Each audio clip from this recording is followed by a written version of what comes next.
আদানির বিদ্যুতের দাম পুনর্নির্ধারণে আলোচনার খবর নাকচ করল পিডিবি। চেয়ারম্যান বলছেন প্রস্তুতি চলছে সমঝোতার। অভিযুক্ত কর্মকর্তারা এখনও বহাল তবিয়তে, দাবি ক্যাবের। 4 দিনের সফরে ঢাকায় পূর্ব তিমুরের প্রেসিডেন্ট হোসে রামোস হর্তা। বিমানবন্দরে লাল গালিচা সংবর্ধনায় অভ্যর্থনা জানালেন প্রধান উপদেষ্টা। দুপুরে আনুষ্ঠানিক বৈঠক।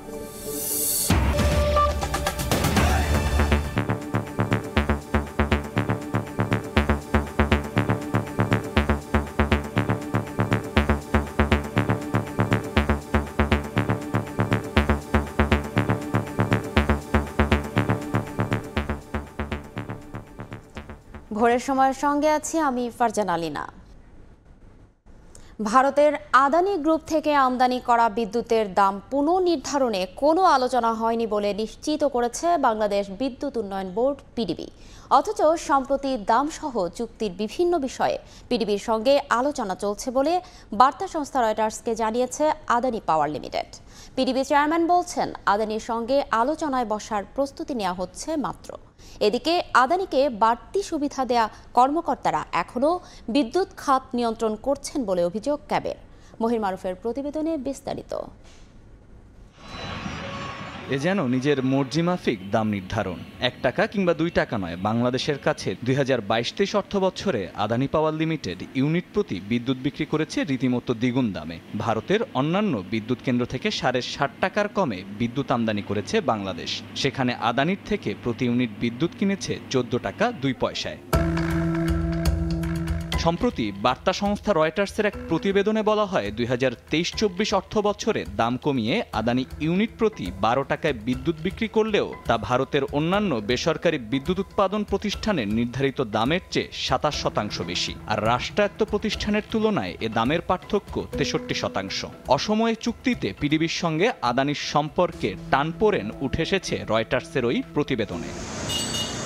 পিডিবির সঙ্গে আলোচনা চলছে বলে রয়টার্সকে আদানি একথা জানালেও পিডিবির চেয়ারম্যান বলেন এখন পর্যন্ত হয়নি কোনো গঠনমূলক আলোচনা, তবে চলছে প্রস্তুতি। আমরাও আমাদের নিজস্ব ভাবে আমরা পিপিএ গুলো স্টাডি করতেছি, কারণ তাদের সাথে কথা বলতে গেলে বা অফিসিয়াল কোনো প্রস্তাবনা দিতে গেলে আমাদেরকে বিষয়গুলো আগে জানতে হবে, বুঝতে হবে কোন কোন জায়গাগুলোকে অ্যাড্রেস করা যায়। অ্যাকোমোডেট করে আমরা একটা সিদ্ধান্ত নিতে পারবো। ক্যাবের জ্বালানি উপদেষ্টা শামসুল আলম বলেন আওয়ামী লীগ সরকারের আমলে যারা বিদ্যুৎ বিভাগে বড় বড় এসব দুর্নীতির কলকাঠি নেড়েছেন তাদের অনেকেই এখনো রয়েছেন বহাল তবিয়তে। তাদের বিরুদ্ধেও নিতে হবে ব্যবস্থা। আদানি কাছ থেকে আমরা ন্যায্য যৌক্তিক মূল্য ইন্ডিয়ান কনটেক্সটে আমরা ডবল দামে কিনছি। আদানিকে এভাবে লাভবান করেছে, তারাই যে সরকারের মধ্যে নেই বা তারাই যে বিদ্যুৎ খাত নিয়ন্ত্রণ করছে না, সেটা এই 3 মাসের কর্মকাণ্ডে আমরা সে সন্দেহ করি। আদানির এই অসম চুক্তি থেকে আগামীতে শিক্ষা নেয়ার পরামর্শ সংশ্লিষ্টদের। মহির মারুফ, সময় সংবাদ, ঢাকা। 4 দিনের বাংলাদেশ সফরে এলেন পূর্ব তিমুরের প্রেসিডেন্ট হোসে রামোস হর্তা। শনিবার রাত 10:30টার পর তিনি ঢাকায় পৌঁছান। বিমানবন্দরে তাকে লাল গালিচায় রাষ্ট্রীয় অভ্যর্থনা জানিয়েছেন প্রধান উপদেষ্টা ডক্টর মোহাম্মদ ইউনূস। তার এই সফর 2 দেশের সম্পর্ক আরও এগিয়ে নিতে গুরুত্বপূর্ণ ভূমিকা রাখবে বলে আশা করা হচ্ছে। শনিবার রাত 10:30টার পর ঢাকায় অবতরণ করে পূর্ব তিমুরের প্রেসিডেন্ট হোসে রামোস হর্তাকে বহনকারী সিঙ্গাপুর এয়ারলাইন্সের বিশেষ ফ্লাইটটি। হযরত শাহজালাল আন্তর্জাতিক বিমানবন্দরে অতিথি প্রেসিডেন্টকে স্বাগত জানান অন্তর্বর্তী সরকারের প্রধান উপদেষ্টা ডক্টর মোহাম্মদ ইউনূস।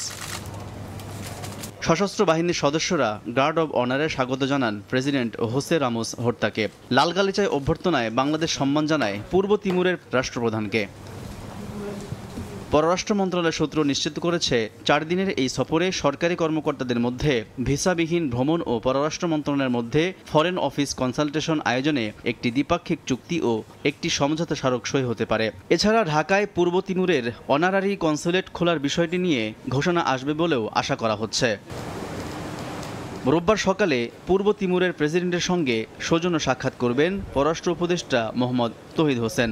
এরপর দুপুরের প্রধান উপদেষ্টা ডক্টর ইউনূসের সঙ্গেও সাক্ষাৎ করবেন তিনি। প্রধান উপদেষ্টার কার্যালয়ে 2 শীর্ষ নেতা একান্ত বৈঠক করবেন। পরে আনুষ্ঠানিক দ্বিপাক্ষিক বৈঠক করবেন 2 দেশের প্রতিনিধি দল। বৈঠক শেষে যৌথ প্রেস বিবৃতিতে বক্তব্য রাখবেন ডক্টর ইউনূস হর্তা। এরপর 2 শীর্ষ নেতার উপস্থিতিতে সই হবে কূটনৈতিক দলিল। সফরের তৃতীয় দিন বিজয় দিবসে প্রেসিডেন্ট হোর্তা বঙ্গভবনে রাষ্ট্রপতির সঙ্গে সাক্ষাৎ করবেন। এছাড়া সাভার জাতীয় স্মৃতিসৌধে মুক্তিযুদ্ধে শহীদদের স্মৃতির প্রতি শ্রদ্ধা জানাবেন তিনি। অংশ নেবেন বাংলাদেশের 54তম বিজয় দিবসের বিভিন্ন আয়োজনেও। President Horta 17 December Bangladesh institute of international and strategic studies BIIS অডিটোরিয়ামে the challenges of peace in the contemporary world শীর্ষক থিমের উপর বক্তব্য দেবেন। পরে তিনি বাংলাদেশের শিক্ষার্থী ও তরুণ নেতাদের নিয়েও বৈঠক করবেন। ওই দিন বিকেলে বাংলাদেশের ছাত্র ও তরুণদের উদ্দেশ্যে তার দেশের স্বাধীনতা সংগ্রামের অভিজ্ঞতা, তার নেতৃত্ব, দীর্ঘ সংগ্রামে জনগণের ভূমিকা ও স্বাধীনতা পরবর্তী তিমুর লেস্তের জনগণের আকাঙ্ক্ষা ও তার বাস্তবায়ন নিয়েও বক্তব্য দেওয়ার কথা রয়েছে প্রেসিডেন্ট হোর্তার। আলতাফ হুসাইন, সময় সংবাদ, Dhaka. S Alam Beximco Bashundhara Summit Orion group সহ দেশের শীর্ষ 10 ব্যবসায়ী গ্রুপের অর্থ পাচারের অভিযোগে দুদক, এনবিআর ও সিআইডির সমন্বয়ে গঠন করা হয়েছে যৌথ অনুসন্ধানী দল। পাচারের অর্থ দেশে ফেরাতে কাজ করবে দলটি। তাদেরকে আইনি সহায়তা দেবে অ্যাটর্নি জেনারেলের অফিস।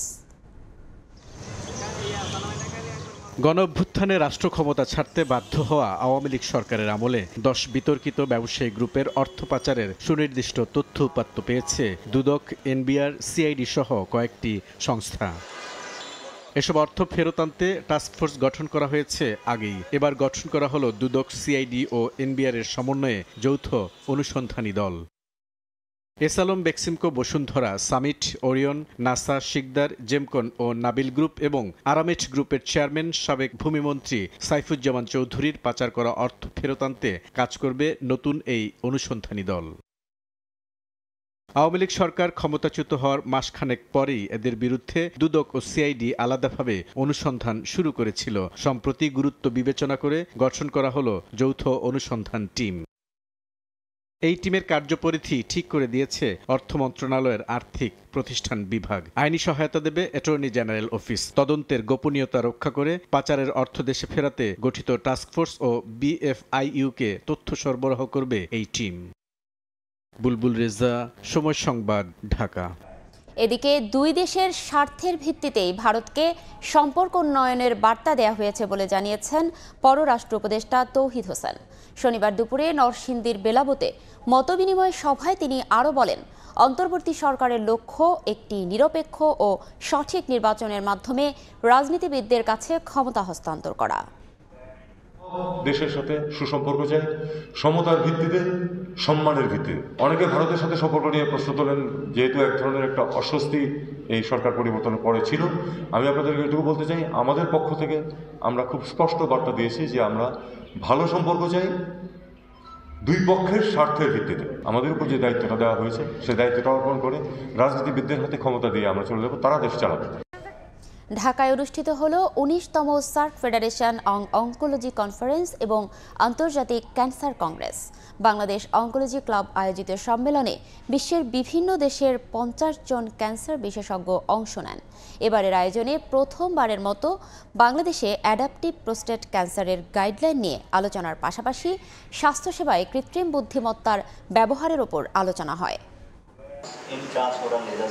শনিবার বাংলাদেশ অনকোলজি ক্লাব আয়োজিত আন্তর্জাতিক সম্মেলনের শেষ দিনে আলোচনা হলো ক্যান্সার চিকিৎসায় তরুণ অনকোলজিস্টদের এগিয়ে আসার ব্যাপারে। প্রথমবারের মতো বাংলাদেশের জন্য অ্যাডাপটিভ প্রোস্টেট ক্যান্সারের গাইডলাইন ও স্বাস্থ্যসেবায় কৃত্রিম বুদ্ধিমত্তার ব্যবহার নিয়েও আলোচনা হয় সম্মেলনে। সবচেয়ে বড় যে আমরা যেটা বলবো মাইলস্টোন, সেটা হচ্ছে আমরা পৃথিবীর সবচেয়ে বড় বড় যারা স্টেক হোল্ডার্স, সবচেয়ে বড় বড় রিনাউন যে প্রতিষ্ঠান, তাদের সাথে আমরা ওই কোলাবোরেশন এস্টাবলিশ করতে পারছি। ক্যান্সার ট্রিটমেন্টের জন্য যে ম্যান পাওয়ার, সেই ম্যান পাওয়ারের শর্টেজ আছে। তো ক্যান্সারের ম্যান পাওয়ারের শর্টেজের জন্য আমরা এই ম্যান পাওয়ারটাকে ডেভেলপ করানোর জন্য এবং ম্যান পাওয়ারের যে কোয়ালিটি বা নলেজ বা ইফিসিয়েন্সি, সেটা বাড়ানোর জন্য তাদের কাছ থেকে আমরা হেল্প নেই। অংশগ্রহণকারী তরুণ চিকিৎসকরা জানান, এমন আয়োজনের মাধ্যমে যেমন অভিজ্ঞতার আদান প্রদান হয়, তেমনি আন্তর্জাতিক পরিসরে নিজেদের গবেষণার পরিধিও বৃদ্ধির সুযোগ মেলে, যাতে সরাসরি উপকৃত হন সাধারণ রোগীরা।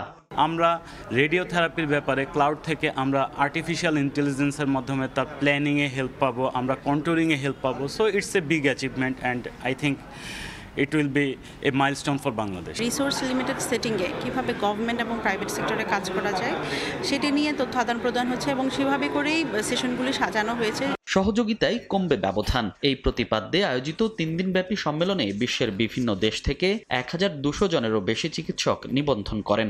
অংশ নেন 50 জন ক্যান্সার বিশেষজ্ঞ। মনির হোসেন, সময় সংবাদ। ট্যাগের রাজনীতি থেকে এখনো বের হতে না পারা হতাশাজনক বলে মন্তব্য করেছেন অন্তর্বর্তী সরকারের আইন উপদেষ্টা আসিফ নজরুল। তিনি বলেন, ট্যাগ দিয়ে মানুষকে অপরাধী বানিয়ে আওয়ামী লীগ যে রাজনীতি করত তা থেকে বেরিয়ে আসতে হবে। এটি সম্ভব না হলে জুলাই গণ অভ্যুত্থান বৃথা হয়ে যাবে। শনিবার সন্ধ্যায় গণ অভ্যুত্থানের প্রেক্ষাপটে বঙ্গীয় সাহিত্য সভার আয়োজনে তিনি বক্তব্য রাখেন। আওয়ামী লীগের শাসনামলে ট্যাগের রাজনীতিতে নিজের তিক্ত অভিজ্ঞতা তুলে ধরে তিনি বলেন, শেখ হাসিনার আমলে হয়রানি করার জন্য জেনে বুঝে ট্যাগ দেয়া হতো। অনেক নিরপরাধ মানুষকে অপরাধী বানানো হয়েছে। জুলাই আগস্টের গণ অভ্যুত্থানে শত শত মানুষের জীবনের বিনিময়ে সেই পরিস্থিতি থেকে মুক্তি পেয়েছে দেশবাসী। এখনো যদি বৈষম্য দূর করা না যায় তাহলে গণ অভ্যুত্থানে শহীদের রক্তের সাথে বেইমানি করা হবে। এ সময় সাহিত্য, গল্প, উপন্যাসের মধ্য দিয়ে অন্যায়ের প্রতিবাদ জারি রাখার আহ্বান জানান আইন উপদেষ্টা। আওয়ামী লীগকে যেই কারণে ঘৃণা করতাম, ট্যাগের রাজনীতি দিয়ে মানুষকে ভিক্টিমাইজ করা, সেটাকে আমরা এখনো করে চলছি না।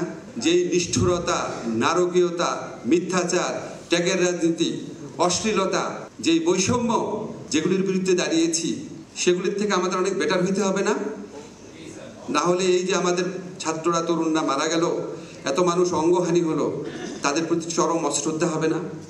আমরা যদি আওয়ামী লীগ আমলের চেয়ে অনেক বেটার একটা বাংলাদেশ না করতে পারি, তাহলে এই জুলাই গণ অভ্যুত্থান ব্যর্থ হয়ে যাবে। এটা আমাদের মনে রাখতে হবে। সাহিত্য চর্চা, গল্প, উপন্যাসের মধ্যে দিয়ে আমাদের প্রতিবাদটা জারি রাখতে পারি, এটা আমাদের করা উচিত।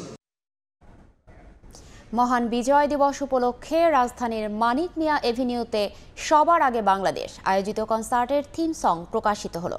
শনিবার সন্ধ্যায় গুলশানের একটি হোটেলে আয়োজিত সংবাদ সম্মেলনে সবার আগে বাংলাদেশের আহ্বায়ক ও বিএনপির যুগ্ম মহাসচিব শহীদ উদ্দিন চৌধুরীর থিম সং প্রকাশ করেন। তিনি বলেন, পাকিস্তান বা ভারতের সংস্কৃতি নয়, নতুন প্রজন্মের কাছে বাংলাদেশের নিজস্ব সংস্কৃতি তুলে ধরতে হবে। শনিবার সন্ধ্যায় গুলশানের একটি হোটেলে আয়োজিত সংবাদ সম্মেলনে সবার আগে বাংলাদেশের আহ্বায়ক ও বিএনপির যুগ্ম মহাসচিব শহীদ উদ্দিন চৌধুরী বলেন, গত 15-16 বছরে মানুষ বিজয় দিবস উদযাপন করতে পারেনি। এবারের বিজয় দিবসে নতুন প্রজন্মের কাছে বাংলাদেশের নিজস্ব সংস্কৃতি তুলে ধরা হবে।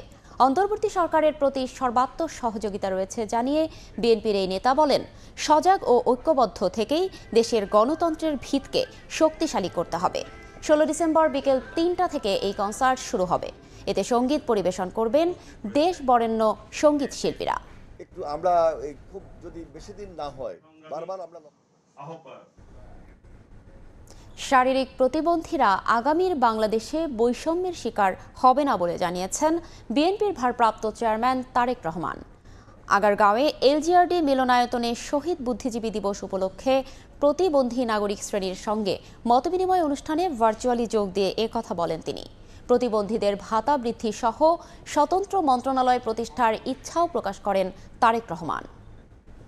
কথার সঙ্গে আমি তাদেরকে বলেছিলাম, দৃঢ়ভাবে বিশ্বাস করি যে আপনারা প্রতিবন্ধী ভাই বোনেরা বা মানুষেরা, আপনারা আগামীর বাংলাদেশে শারীরিক প্রতি সীমাবদ্ধতার কারণে যেন কাউকে বৈষম্যের শিকার না হতে হয়, পিছিয়ে না রাখে, সেই বহুমুখী উদ্যোগ নিয়ে জীবন যুদ্ধে বিজয়ের অজস্র প্রেরণাদায়ী গল্প সৃষ্টি করা হবে। একসাথে কাজ করে আমরা একটি সমাজ গড়ে তুলতে চাই, গড়ে তোলার পরিকল্পনা করি, ইচ্ছা রাখি, প্রত্যাশা রেখে, যেখানে প্রতিটি মানুষ তার পূর্ণ সম্ভাবনায় পৌঁছতে পারবে ইনশাআল্লাহ। রাষ্ট্র গঠনে বিএনপির ভারপ্রাপ্ত চেয়ারম্যান তারেক রহমান ঘোষিত 31 দফা প্রচারে বাগেরহাটে অনুষ্ঠিত হল জেলা বিএনপির সভা সমাবেশ। শনিবার বিকেলে রামপাল উপজেলার শরাবপুর কেরামতিয়া মাদ্রাসা মাঠে এই সমাবেশ অনুষ্ঠিত হয়। বক্তারা বলেন, অন্তর্বর্তী সরকার নতুন করে রাষ্ট্র গঠনের যে উদ্যোগ নিয়েছেন তারই রূপরেখা 2 বছর আগে তারেক রহমান ঘোষণা দিয়েছেন। বিএনপির 31 দফাকে কাজে লাগাতে পারলেই দ্রুত নতুন রাষ্ট্র গঠন করা সম্ভব হবে। তবে বিএনপির নাম ভাঙিয়ে কাউকে দুর্বৃত্তায়নের সুযোগ দেয়া হবে না। 31 দফা সম্পর্কে সবাইকে জানাতেই এই সমাবেশের আয়োজন।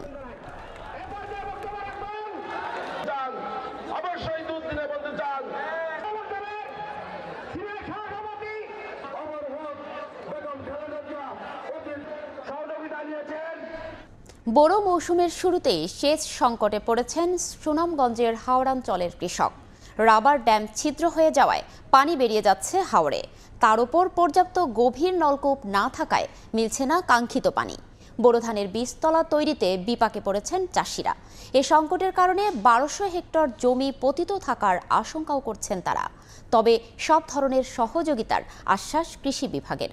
হিমাদ্রি শেখর ভদ্রের পাঠানো তথ্য ও এবাদুল হক রুজেলের ছবি নিয়ে রিপোর্ট।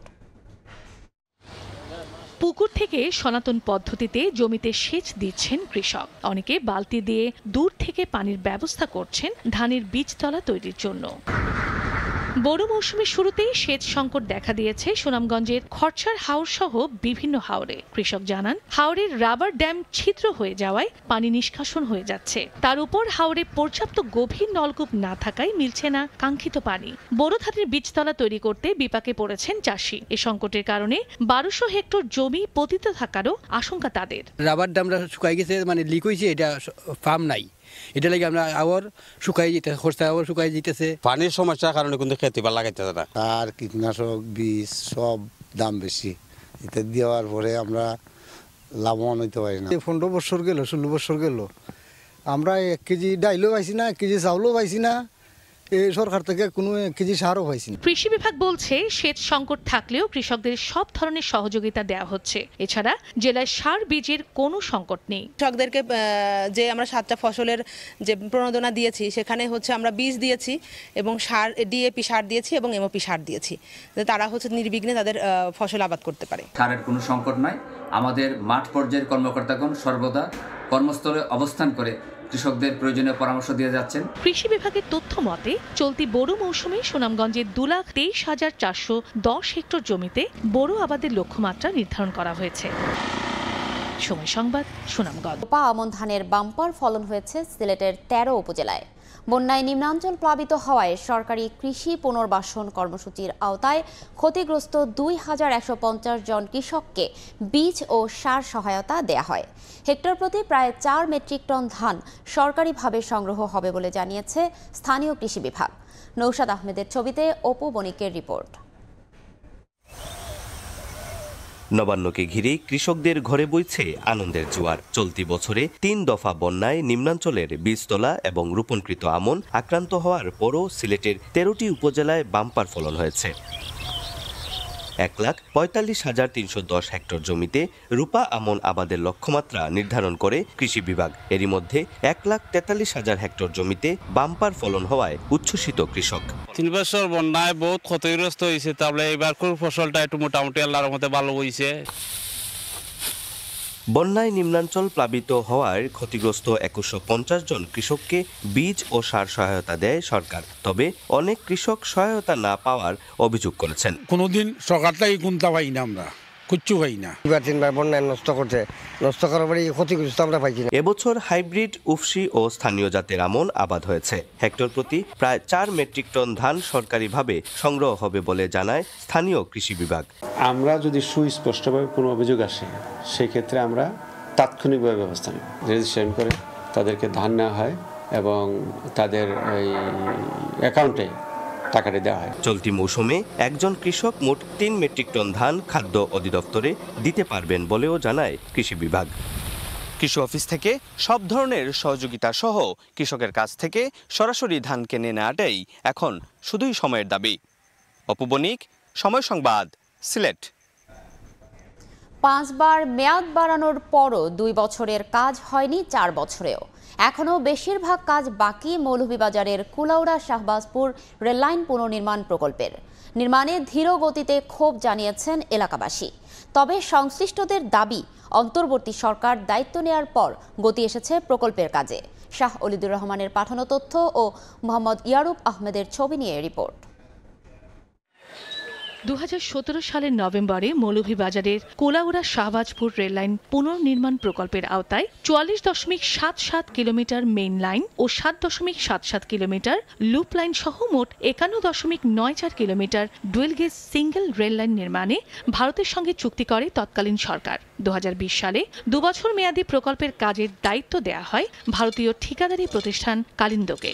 অথচ গত 4 বছরে 5 দফা কাজের মেয়াদ বাড়ানোর পরও শেষ করতে পারেনি ঠিকাদার। এতে ক্ষুব্ধ এলাকাবাসী। এই লাইনটা কাম আরম্ভ হয়েছে হইলে মনে কাছে মাঝে কতদিন গলতে কারণে গিয়া কাম বন্ধ হয়ে গেছিল। গাড়িটা চলতো আমরা দেখছি মরতাম। শুনলাম আমরা 22 সালের ভিতরে হয়ে দিত গিয়া, আজকে 24 সাল রাত গিয়া, রেলের কোনো খোঁজ খবর নাই। ঠিকাদারি প্রতিষ্ঠানের দাবি কাজের অগ্রগতি 50% বেশি। আর সংশ্লিষ্টরা বলছেন বর্তমান সরকার দায়িত্ব নেয়ার পর গতি এসেছে প্রকল্পের কাজে। 500 মিটার কাজ অগ্রগতির পথে আছে, সেটা আমরা রেল ট্র্যাক নেওয়া শুরু করব। সিলভার এবং রেল সংযোগ একসাথেই। বালু, পাথর, স্লিপার প্রত্যেকটা সেক্টরে ট্র্যাক বসানো থেকে শুরু করে মোটামুটি আগের তুলনায় অনেক।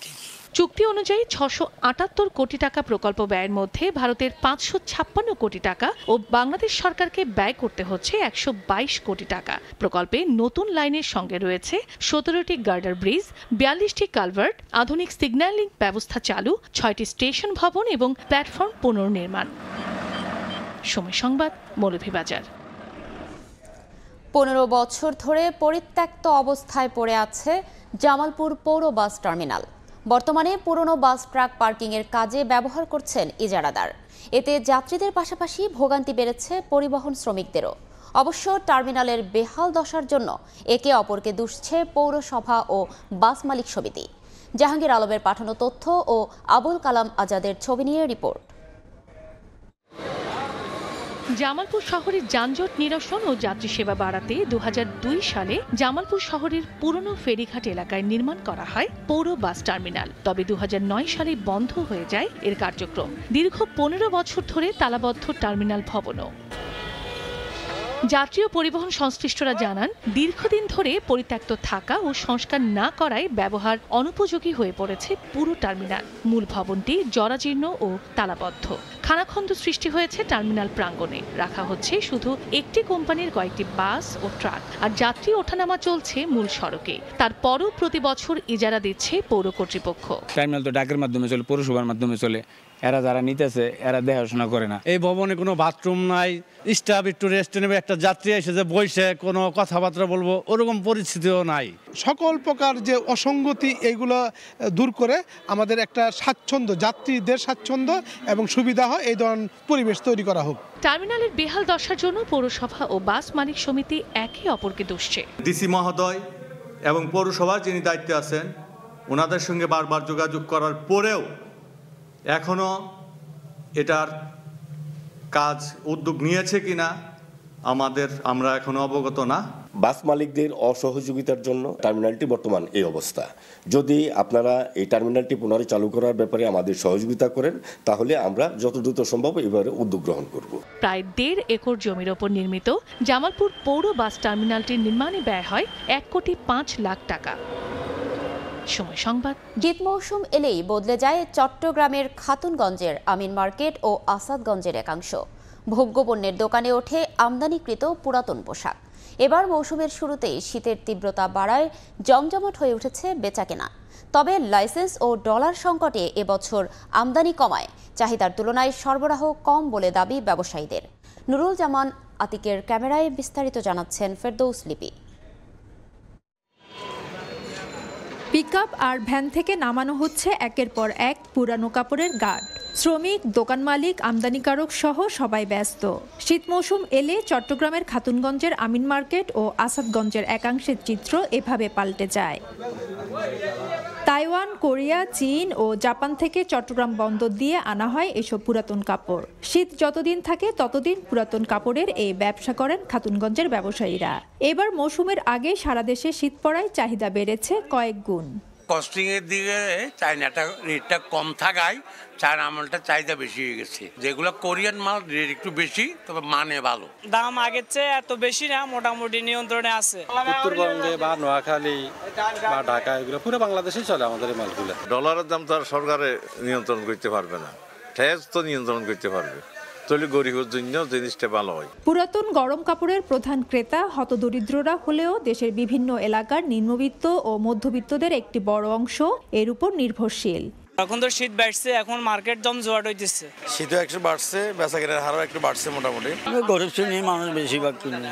প্রতি বছর দুইবার পুরাতন কাপড় আমদানি হলেও এবার এলসি জটিলতায় অক্টোবর নভেম্বর মাসে তা করতে পারেনি ব্যবসায়ীরা। ফলে চাহিদার তুলনায় সরবরাহ কমেছে।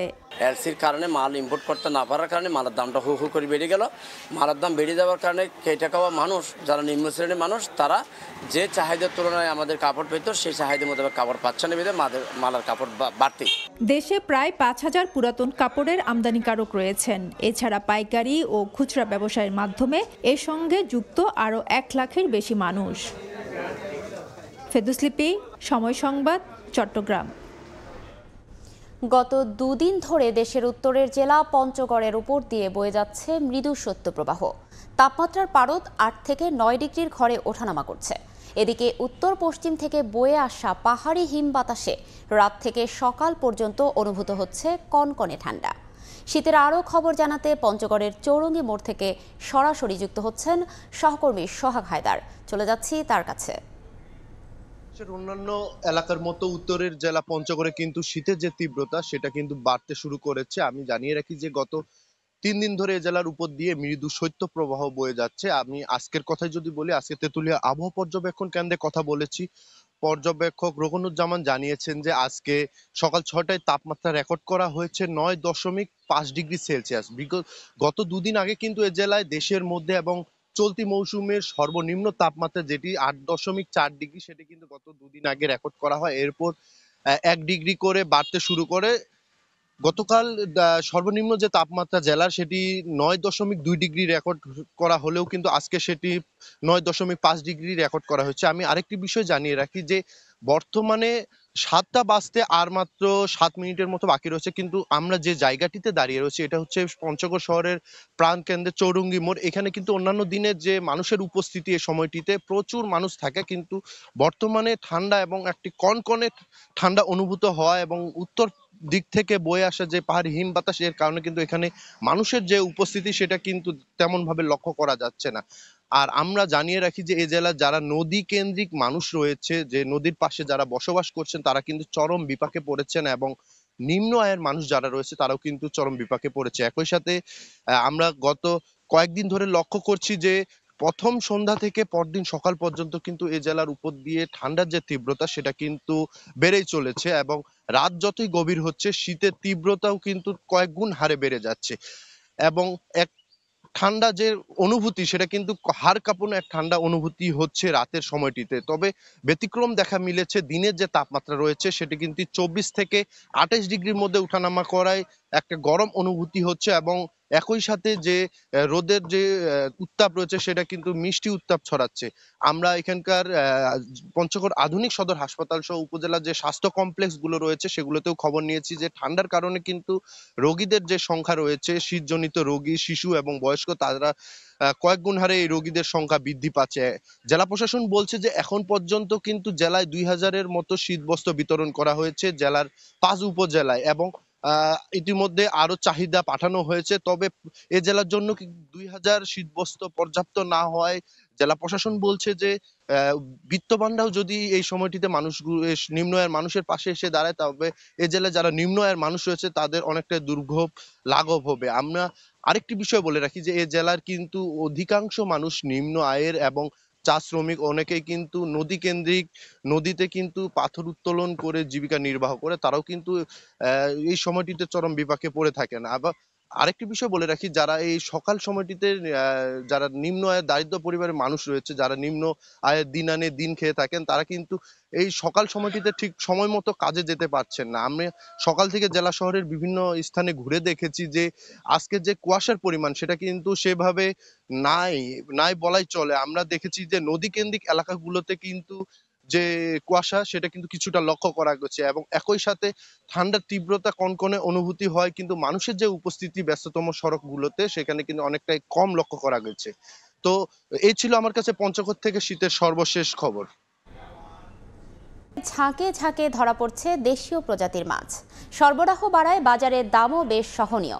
হাওরের মাছের সর্বশেষ খবর জানাতে শায়েস্তানগর পাইকারি বাজারে আছেন সহকর্মী রাশেদ আহমেদ খান। সরাসরি যুক্ত হচ্ছি তার সাথে। ঘন কুয়াশার কারণে সারা দেশে জনজীবন বিপর্যস্ত হয়ে পড়েছে। তারপরেও হবিগঞ্জের যে জেলেরা আছেন, জেলেরা সকাল থেকে এখানে হবিগঞ্জের যে মাছ বাজার আছে, এই মাছ বাজারে আমরা দেখেছি যে মাছের প্রচণ্ড লোকজনের ভিড় ছিল এবং সকাল থেকে বিভিন্ন পাইকাররা এখানে এসেছেন মাছ কিনতে। এবং হবিগঞ্জের যে বিভিন্ন নদী এবং হাওর আছে, এই হাওরগুলো থেকে যারা জেলেরা আছেন তারা মাছ সংগ্রহ করে ভরে কাকডাকা ভরে এখানে নিয়ে আসছেন। অনেকেই আমরা কথা বলেছিলাম যারা জেলেরা আছেন, তারা জানিয়েছেন যে আসলে প্রচণ্ড ঠান্ডার কারণে মাছ ধরতে তাদের সমস্যা হচ্ছে এবং তারপরেও তাদের যেহেতু এটি তাদের প্রধান জীবিকা, তার জন্য তারা সকাল থেকে বিশেষ করে শেষ সাত থেকে তারা বিভিন্ন হাওরে এবং নদীতে মাছ ধরা শুরু করেছেন এবং এই মাছ নিয়ে এসেছেন। আমরা কথা বলেছিলাম যে বাজারের যে মাছ ব্যবসায়ীরা আছেন তারা জানিয়েছেন যে হবিগঞ্জে গত এক সপ্তাহ থেকে হবিগঞ্জে মাছের সরবরাহ অনেক বেশি এবং অন্যান্য সময়ের তুলনায় এই সরবরাহ তুলনামূলকভাবে বেশি হওয়াতে বাজারের দাম অনেকটা কমেছিল এবং কিছুদিন যাবত এই শৈত্যপ্রবাহের কারণে মাছ সরবরাহ এবং মাছ সংগ্রহে কিছুটা প্রতিবন্ধকতা সৃষ্টি হচ্ছে, যার কারণে সরবরাহ আগের চেয়ে কিছুটা কম। তারপরেও বাজারের যে মূল্য আছে মাছের খুব একটা বাড়েনি। কথা বলেছিলাম মাছ ব্যবসায়ীদের সাথে, তারা জানিয়েছেন যে এখানে যে তারা শায়স্তানগর বাজার, এটি জেলার সবচেয়ে বড় বাজার এবং এই বাজারে তারা ভোর থেকেই বিভিন্ন ধরনের মাছ এখানে নিয়ে আসেন এবং হবিগঞ্জের বাইরেও বিভিন্ন জেলা থেকে পাইকাররা এখানে মাছ সংগ্রহ করতে এখানে আসেন। আমরা মাছ বাজারে যে ব্যবসায়ী কল্যাণ সমিতি আছে তাদের সাথে কথা বলেছিলাম, তারা জানিয়েছেন যে বাজার এটি অনেক বড় বাজার, কিন্তু বড় বাজার হওয়া সত্ত্বেও এখানে কোনো বিশেষ করে কোনো ছাউনি না থাকার কারণে এখানে যে ঘন কুয়াশায় তারা অনেক কষ্ট করেন এবং তারা জানিয়েছেন যে এখানে যে বাজারটি আছে এখানে একটা ছাউনি দরকার। এখানে একটা ছাউনি হলে যারা মাছ ব্যবসায়ী আছেন তারা সুন্দরভাবে তারা মাছ সংগ্রহ করতে পারবেন। আমরা কথা বলেছিলাম যারা মাছ জেলেরা সংগ্রহ করে নিয়ে আসেন হবিগঞ্জের বাইরেও আজমেরিগঞ্জ, নবীগঞ্জ, লাখাই সহ বিভিন্ন হাওর থেকে জেলেরা এখানে মাছ নিয়ে এসেছেন।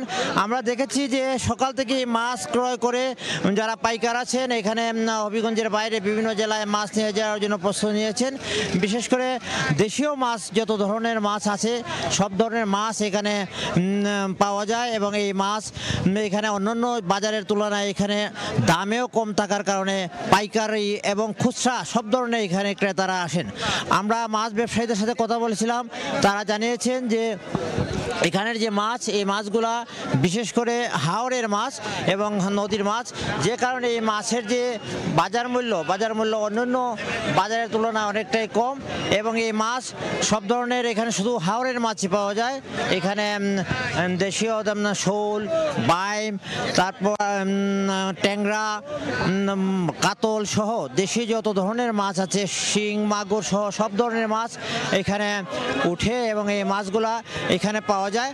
তো আমরা যে কথা বলেছিলাম যে এখানে যে তাদের যে সমস্যা, এই সমস্যা তাদের একটাই, তাদের দাবি যে এখানে তারা একটা যদি ছাউনি হয় তাহলে তারা সুন্দরভাবে আরও মাছ ব্যবসা করতে পারবেন।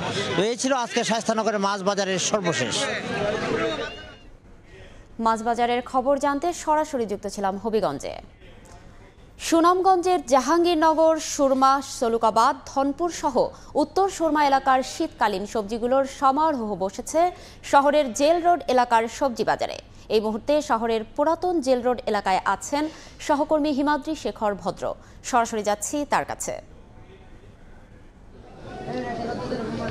আমি আছি সুনামগঞ্জ শহরের জেল রোড এলাকার সবজির বাজারে। মূলত এটি একটি সবজির পাইকারি বাজার। এখানে বিশম্বরপুর, দোয়ারা বাজার, ছাতক এবং সুনামগঞ্জ সদর, জামালগঞ্জ উপজেলার বিভিন্ন অঞ্চল থেকে যে শীতকালীন সবজি উৎপাদন হয় সেই সবজি এখানে বিক্রি করা হয়। আপনারা দেখতে পাচ্ছেন যে এখানে কি পরিমাণ সবজি উঠেছে এবং প্রত্যেক দিনই এখানে এইভাবে বিভিন্ন শীতকালীন সবজি ওঠে এবং শীতের সময় যত যাচ্ছে তত সবজির আমদানিও তো এই বাজারে তেমনিভাবে বাড়ছে। এবং আমি কথা বলেছিলাম এখানকার এই পাইকারি বাজারের ব্যবসায়ীদের সাথে তারা জানিয়েছেন যে এখানে শীতকালীন সবজির এখন বিপুল সমাহার ঘটেছে এবং সুরমা নদী দিয়ে বিভিন্ন উপজেলা থেকে সবজি আসতেছে এবং প্রচুর সবজির যোগান রয়েছে। তবে গতবারে গেল সপ্তাহের তুলনায় সবজির দাম অনেকটা নিম্নমুখী এবং অনেক সবজির দাম কমে গেছে। শুধুমাত্র আলু ছাড়া বাকি সবগুলি সবজির দামই কমে গেছে এবং এখানে দেখতে পাচ্ছেন যে লাউ, কপি, ফুলকপি, বাঁধাকপি, টমেটো, মূলা সব ধরনের সবজির দাম অর্থাৎ অনেকটাই আগে গেলেও সপ্তাহ থেকে অর্ধেকে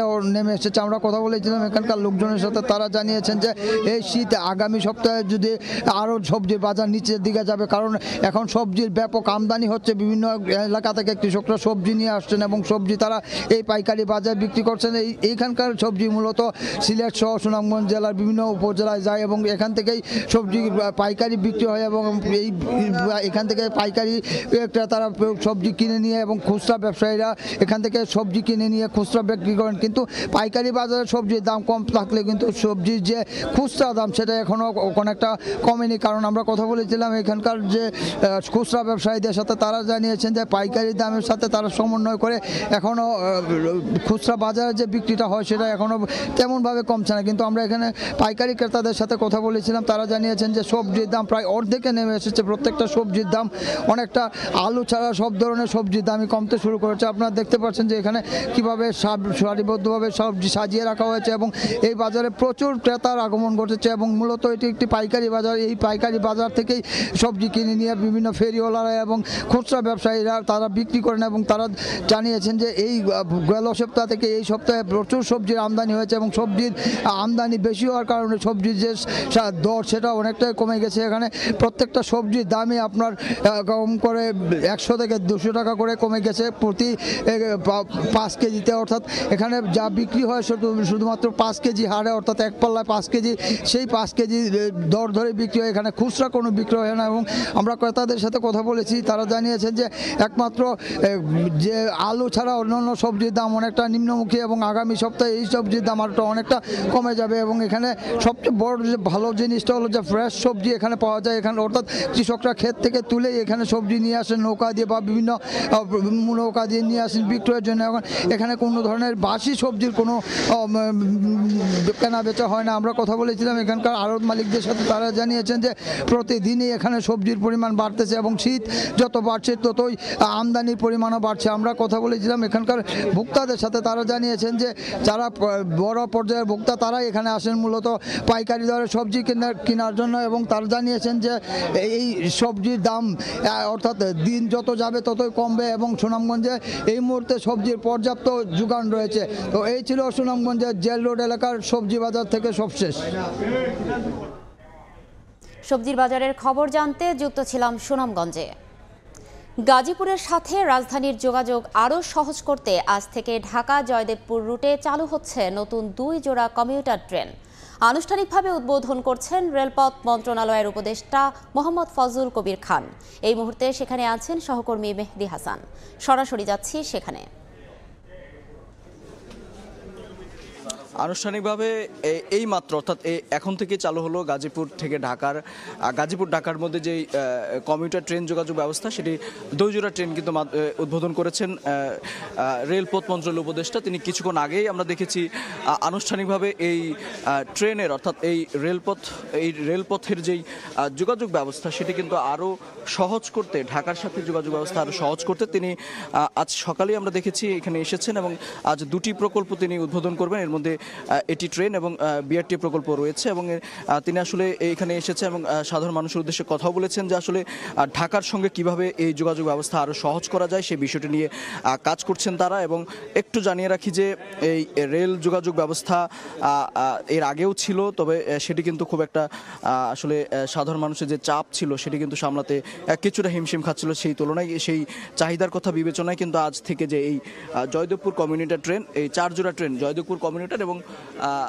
তুরাগ কমিউটার এই 4 জোড়া ট্রেন আজ থেকে আনুষ্ঠানিকভাবে যাত্রা শুরু করেছে। যদি বলি যে মোট 8 বার আসলে এই ট্রেন এখানে আসলে চলাফেরা এই গাজীপুর এবং ঢাকায় চলাফেরা করে। আমরা দেখছি যে যেই জয়দেবপুর স্টেশন থেকে এই ট্রেন জয়দেবপুর কমিউটার ট্রেনটি আনুষ্ঠানিকভাবে এই 7:10 মধ্যে 10-এ কিন্তু ছাড়ার কথা রয়েছে। আমরা একটু জানিয়ে রাখি সকাল ঠিক 5:30 থেকে কিন্তু এই ট্রেন দুটি চলাচল করবে। আমরা যতদূর জানি যে ঢাকা থেকে 5:30 এবং 6:30 কিন্তু দুটি ট্রেন ছেড়ে আসবে এবং গাজীপুর থেকে কিন্তু সকাল 7টায় আনুষ্ঠানিকভাবে এই ট্রেনগুলো কিন্তু চলাচল করবে। আমরা সাধারণ যাত্রীদের সাথে কথা বলেছি এবং তারা আসলে যেমনটি বলছেন যে গাজীপুর থেকে ঢাকার দূরত্ব যদিও খুব বেশি নয়, এই দীর্ঘ যানজটের কারণে কিন্তু তাদের ভোগান্তিতে পড়তে হয়। সেই ভোগান্তির মাত্রা কিছুটা কমেছে, তবে আজ থেকে আনুষ্ঠানিক যাত্রা শুরু করেছে তারা এতে তারা খুশি এবং তারা আনন্দের সাথে এই ভ্রমণে অংশ নিয়েছেন। অনেকে কিন্তু আমরা দেখেছি সকাল 5টা থেকে কিন্তু টিকিট কেটে লাইনে দাঁড়িয়েছিলেন কখন আসলে ট্রেন আসবে, কখন আসলে তারা এই ট্রেনে করে যাবেন, এই ট্রেনে করে আসলে ঢাকায় যাবেন। আমরা দেখেছি অনেক অফিসগামী মানুষও ছিলেন, তারা সকলেই কিন্তু স্বস্তির ঢেকুর দিয়েছিলেন। তারা যেটি বলছেন যে সড়ক পথে এটি কিন্তু যুগান্তকারী এক সাফল্য কিন্তু এই গাজীপুরবাসীর জন্য। তো এই ছিল গাজীপুর থেকে আমার কাছে থাকা সবশেষ তথ্য। তথ্যতা ছড়াচ্ছে ফুটে থাকা লাল শাপলা। দূর থেকে দেখলে মনে হয় পানির উপরে বেছানো এক লাল গালিচা। সামাজিক যোগাযোগ মাধ্যমে প্রচার পাওয়ার পর উপচে পড়া ভিড় হবিগঞ্জের চুনারুঘাট উপজেলার দেউন্দি চা বাগানে। তবে ফুল ছিঁড়ে শাপলা বিলের সৌন্দর্য নষ্ট না করার আহ্বান পর্যটকদের। সব ধরনের সহযোগিতার আশ্বাস উপজেলা প্রশাসনের। রাশেদ আহমেদ খানের পাঠানো তথ্য ও শাওন গোপের ছবি নিয়ে রিপোর্ট।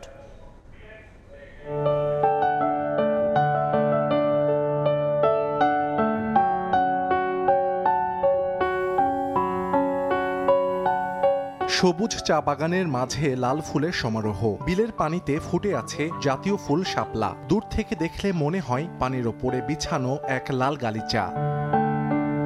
সামাজিক যোগাযোগ মাধ্যমে ভাইরাল হওয়ার পর উপচে পড়া ভিড় হচ্ছে হবিগঞ্জের চুনারুঘাট উপজেলার দেউন্দি চা বাগানে। মূলত বাগানের টিলার উপত্যকার প্লাবনভূমিতেই এ শাপলা বিল। স্থানীয়দের পাশাপাশি বিলের সৌন্দর্য উপভোগ করতে আসছেন জেলার বাইরের দর্শনার্থীরাও। তবে বেশি ভিড় হয় শুক্র ও শনিবার সহ সাপ্তাহিক ছুটির দিনে। বিলের পানিতে কেউ নৌকায় ভাসছেন, কেউ বা স্মৃতিগুলো মুঠোফোনে ধারণ করছেন। তবে স্থানীয় অনেকে বিলের শাপলা ছিঁড়ে বিক্রি করছেন প্রকাশ্যে। পর্যটকরা জানান বিলে এসে খুশি তারা, তবে ফুল ছিঁড়ে শাপলা বিলের সৌন্দর্য নষ্ট না করার আহ্বান তাদের। ছবি তোলার জন্য আসছে, এখানে সবাই ভিউটা অনেক সুন্দর, তো ফ্যামিলিকে নিয়ে আসলাম আর কি, সবাইকে নিয়ে এনজয় করার জন্য। বাই বাজার সব লইয়া আইছি কারণ ভালো লাগছে, সপ্তাহ বাদে একটা জিনিস সুন্দর লাগছে। শাপলা বিল দেখতে সুন্দর, চারপাশে চা বাগান। ইউটিউবে দেখছি, দেখার পর থেকে আইছি, ভালো লাগছে, ছবি উঠাইলাম, চা বাগান সব দেখলাম। খুবই ভাইরাল জায়গা, আমি আসলাম আমার ফ্যামিলির সাথে এসে পিকটিক তুললাম। ফুল দেখতে উপভোগ করা যায়, এটা ছিঁড়লে তো খুব ভালো লাগে না। নতুন একটা ভাইরাল শাপলা বিল হিসাবে এখানে আমার আশা, এখানে মানুষকে আনন্দ দেওয়া, এটাই আমার মূল। বেচা কিনে যাওয়াই হয় বাজার থেকে, এখানে ভালোই হয়। এদিকে যদি একটু মনোযোগ দেয়, এই স্পটটাকেও পুরো দেশের কাছে তুলে ধরা যায় একটা সুন্দর স্পট হিসেবে। পর্যটকদের সব ধরনের সহযোগিতার আশ্বাস উপজেলা প্রশাসনের। যারা ভ্রমণ প্রিয় শিশু এবং এই প্রকৃতির প্রেমে চলে আসতেছে তাদেরকে আমরা স্বাগত জানাচ্ছি এবং তাদের যেন যাতায়াত এবং পর্যটন গাইড হিসেবে যা করার দরকার আমরা করতেছি। দেউন্দি চা বাগানের শাপলা বিলের আয়তন 25 একর। সময় সংবাদ, হবিগঞ্জ। মেকানিক্যাল খাতে সফলতা এনে বাজিমাত করেছেন সংযুক্ত আরব আমিরাতের প্রবাসী বাংলাদেশিরা। দক্ষ জনশক্তি তৈরি করতে পারলে অনেক বাংলাদেশি ঠাঁই হতে পারে মধ্যপ্রাচ্যের এই দেশটিতে। দুবাইয়ের অটোমোবাইল মেলাতেও প্রতি বছর বাড়ছে বাংলাদেশিদের অংশগ্রহণ। দুবাই থেকে শিবলি আল সাদিকের রিপোর্টে বিস্তারিত। সংযুক্ত আরব আমিরাতের মেকানিক্যাল খাতে বেড়েছে প্রবাসী বাংলাদেশিদের বিনিয়োগ। দক্ষ ও পরিশ্রমী হওয়ায় বাড়ছে বাংলাদেশি মেকানিকদের কদর, যার সুনাম ছড়িয়ে পড়েছে মধ্যপ্রাচ্য জুড়ে। আরব আমিরাতের বিভিন্ন শহরের শিল্প এলাকায় অধিকাংশ মেকানিক্যাল অটো ওয়ার্কশপের মালিক প্রবাসী বাংলাদেশিরা। অত্যাধুনিক পদ্ধতিতে গাড়ি মেরামত, স্পেয়ার পার্টস সংযোজন, অটো ইলেকট্রিক ও গাড়ির ইঞ্জিন ফিটিং সহ নানা ধরনের যন্ত্রাংশ তৈরি করছেন তারা। এতে স্বল্প বিনিয়োগে লাভের মুখ দেখছেন প্রবাসীরা। আমার এখানে আপাতত 2 জন 4 জন অটো ইলেকট্রিশিয়ান একজন অটো মেকানিক, দুজন ঢাকায় কাজ করতে, তারা ভালো। বড় বড় কোম্পানির কাজ আমি করি শুধুমাত্র আমার কর্মদক্ষতা দিয়ে, আমার কাজের কোয়ালিটি দিয়ে আমার এখানে টিকে আছি আজকে দীর্ঘ 1997 থেকে। ওরা মোটামুটি আমাদের কাজে সন্তুষ্ট। তো মোটামুটি সবগুলো মিলে বাঙালি প্রবাসীরা মোটামুটি এখানে মেকানিক জগতের একটা ভালো সুনামের সাথে আছে। বাংলাদেশিরা জানান প্রবাসীদের জন্য সফলতার দরজা খুলে দিয়েছে মেকানিক্যাল খাত। তবে দীর্ঘদিন ভিসা বন্ধ থাকায় দেখা দিয়েছে কর্মী সংকট। দক্ষ কর্মী তৈরির পাশাপাশি ভিসা জটিলতা এড়াতে পারলে আগামীতে এই খাতে বাংলাদেশিদের কর্মসংস্থান বাড়বে বলে মনে করেন তারা। গাড়ির মার্কেটটা হচ্ছে খুব ভালো মার্কেট এবং বিশেষ করে বাঙালিদের জন্য ভবিষ্যতে যেন আবার বিষয়টা খুলে সেটা মেইন ফোকাস করতে হবে। We are participating in Auto Mechanica for the first time and also it is a very important show for us. Dubai আন্তর্জাতিক অটোমোবাইল মেলাতেও বাড়ছে বাংলাদেশিদের অংশগ্রহণ। 9 তারিখ থেকে 12 ডিসেম্বর পর্যন্ত চলা এই মেলায় বাংলাদেশি সহ বিশ্বের 2 শতাধিক প্রতিষ্ঠান অংশ নেয়। শিবলাল সাদিক, সময় সংবাদ, সংযুক্ত আরব আমিরাত। সুইডেনে চলছে রঙিন আলোর উৎসব। বড়দিন আর নতুন বছর কেন্দ্র করে নানা রঙের আলোকসজ্জায় ছেয়ে গেছে চারপাশ। পঞ্চমবারের মতো নোবেল প্রাইজ মিউজিয়ামের আয়োজনে রাজধানী স্টকহোমে চলছে নোবেল উইক লাইট উৎসব। সুইডেন থেকে আরও জানাচ্ছেন শফিউল আলম। নভেম্বর থেকে জানুয়ারি এই 3 মাসে তীব্র শীতের প্রভাব থাকে সুইডেনে। দেখা দেয় ভারী তুষারপাত। দিনের বেশিরভাগ সময় অন্ধকারাচ্ছন্ন থাকায় ডার্ক উইন্টার নামে পরিচিত সুইডেনের শীতকাল। তবে এমন অন্ধকার দূরে সরিয়ে সুইডেনে চলছে আলোর উৎসব। বড়দিন আর ইংরেজি নববর্ষ ঘিরে রাজধানী স্টকহোম সহ বিভিন্ন স্থানে শোভা ছড়াচ্ছে বাহারি আলোর রশ্মি। নতুন রূপে সেজে উঠেছে রাস্তাঘাট ও বিভিন্ন ভবন। পঞ্চমবারের মতো নোবেল প্রাইজ মিউজিয়ামের উদ্যোগে আয়োজন করা হয় নোবেল উইক লাইট ফেস্টিভ্যাল। 1 সপ্তাহের বেশি সময় ধরে চলা এই উৎসবে আলোর মাধ্যমে ফুটিয়ে তোলা হয় নোবেল বিজয়ীদের বৈজ্ঞানিক আবিষ্কার, সাহিত্যকর্ম ও শান্তির জন্য তাদের অবদান। নোবেল লাইট ফেস্টিভ্যালে এসে খুব ভালো লাগতেছে। প্রথমবারের মতো ফ্যামিলি নিয়ে এখানে ঘুরতে আসছি। অনেক সুন্দর, অনেক সুন্দর, অনেক আনন্দ, চারিদিকে অনেক মানুষ, যদিও একটু ঠান্ডা বেশি, তারপরে অনেক ভালো লাগতেছে। এখানে যে লাইট ফেস্টিভ্যাল চলছে, এখানে চারপাশে অনেক আলো এবং অনেক মানুষ আসছে এবং এখানে অনেক শিক্ষণীয় জিনিসও আছে। তীব্র শীত আর অন্ধকারের মধ্যেও রঙিন আলোর এই উৎসব দেখতে স্থানীয়দের পাশাপাশি ছুটে আসছেন বিদেশি পর্যটকরাও। শফিউল আলম, সময় সংবাদ, সুইডেন। কুয়েতে পিঠা উৎসবের আয়োজন করেছে institution of diploma engineers Bangladesh আইডিবির কুয়েত শাখা। আসন্ন বিজয় দিবস উপলক্ষে নতুন প্রজন্মের কাছে দেশের সংস্কৃতি তুলে ধরতে শুক্রবার এই আয়োজন করা হয়। কুয়েত থেকে মঈন সুমনের রিপোর্টে বিস্তারিত। দেশ কিংবা প্রবাসী বাঙালি নরনারীদের আবেগে মিশে আছে শীতের পিঠা। সে আমেজ পেতে কুয়েতে institution of diploma engineers Bangladesh বা আইডিইবি আয়োজন করল পিঠা উৎসবের। শুক্রবার খাইতান ফ্যামিলি পার্কে বিজয় দিবস উপলক্ষে এই পিঠা উৎসবের আয়োজন করা হয়, যেখানে ভাপা, চিতই, সুন্দরী, পাকনা সহ বাংলাদেশের বিভিন্ন জেলার ঐতিহ্যবাহী পিঠার পসরা নিয়ে বসেন আয়োজকরা।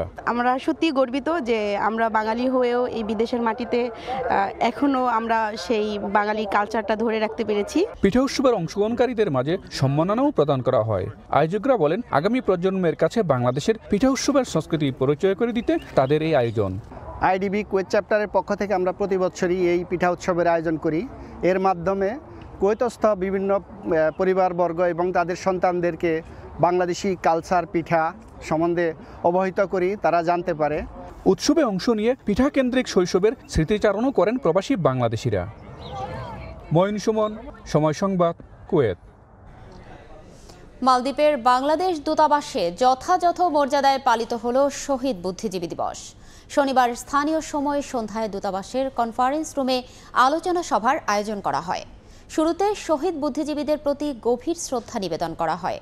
পরে দিবসটি উপলক্ষে পাঠ করা হয় রাষ্ট্রপতি ও প্রধান উপদেষ্টার বাণী। আলোচনা সভায় দিবসটির তাৎপর্য ও গুরুত্ব তুলে ধরেন মালদ্বীপে নিযুক্ত বাংলাদেশের ভারপ্রাপ্ত হাই কমিশনার মোহাম্মদ সোহেল পারভেজ। সভায় দূতাবাসের কর্মকর্তা, কর্মচারী সহ প্রবাসী বাংলাদেশি কমিউনিটির অনেকে উপস্থিত ছিলেন। অনুষ্ঠানে প্রবাসী বাংলাদেশিদের পক্ষে বক্তব্য রাখেন মালদ্বীপ বিএনপির সভাপতি মোহাম্মদ খলিলুর রহমান। এই আশা আমি ব্যক্ত করি। ঐক্যবদ্ধভাবে এই বুদ্ধিজীবীদের এই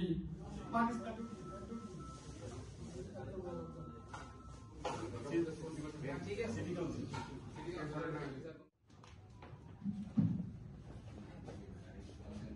জানি না এখানে আপনারা মুক্তিযুদ্ধ দেখেছেন কিনা ওই সময়টা যারা ছিলেন কিনা আমরা এই পর্যায়ে রয়েছে প্রধান অতিথির বক্তব্য।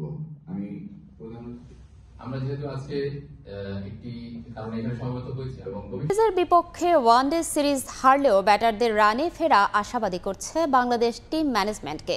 এই ধারাবাহিকতা বজায় থাকলে টি-20তে ভালো করা সম্ভব বলে মনে করেন দলের সিনিয়র ক্যাম্পেইনার সৌম্য সরকার। ওয়ানডে সিরিজে বোলাররা আশানুরূপ পারফরমেন্স না করলেও সেটা নিয়ে চিন্তিত নয় টাইগাররা। তাসকিন হাসানদের সঙ্গে তরুণ রিপন মণ্ডলের ওপর পূর্ণ আস্থা আছে সবার। পাশাপাশি রংপুর রাইডার্সের হয়ে গ্লোবাল টি-20 জয়ের অভিজ্ঞতা এখানেও কাজে লাগবে বলে বিশ্বাস সৌম্যের। ক্রিকেটে বাংলাদেশের প্রিয় ফরম্যাট কোনটা? প্রশ্নটার উত্তর সবারই জানা, ওয়ানডে। কিন্তু রঙিন পোশাকের এই ফরম্যাটেই অনেকদিন ধরে খাবি খাচ্ছে লাল সবুজ জার্সিধারীরা। ঘর কিংবা পরের মাঠ, কোথাও সাফল্য ধরা দিচ্ছে না টাইগারদের।